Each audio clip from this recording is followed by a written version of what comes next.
కాశ్మీర్లోని పెహల్గాం ప్రాంతంలో జరిగిన టెర్రరిస్టు అటాక్లో అసువులు బాసిన అమరులకు కాకినాడ శ్రీ రామకృష్ణ సేవా సమితి తరపున శ్రద్ధాంజలిని ఘటిస్తూ నివాళులర్పించడం జరిగిందని సమితి అధ్యక్షులు విఎల్ గాంధీ పేర్కొన్నారు. కాకినాడ శాంతినగర్లో గల శ్రీ రామకృష్ణ సేవా సమితి సమావేశ మందిరంలో టెర్రరిస్ట్ అటాక్లో అసువులు బాసిన అమరులకు శ్రద్ధాంజలి కార్యక్రమం జరిగింది.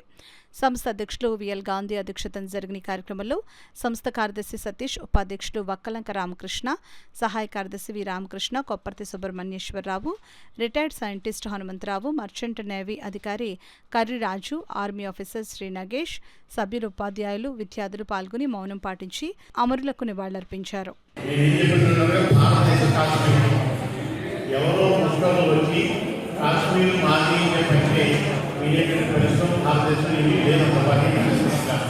అయితే దురదృష్టకరమైన విషయం ఏంటంటే వారికి కూడా కొంత సపోర్టు భారతదేశంలో ఉన్నటువంటి కొంత అడ్వాంటేజ్ సోర్సెస్కి సపోర్ట్ అందబద్ది కాబట్టి ఉగ్రవాద చర్యలు జరుగుతున్నాయి.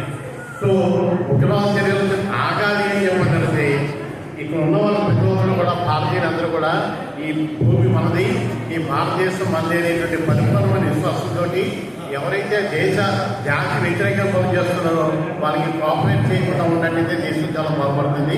ఇందులో యువకులు మీ అందరికీ బాధ్యత చాలా ఎక్కువ.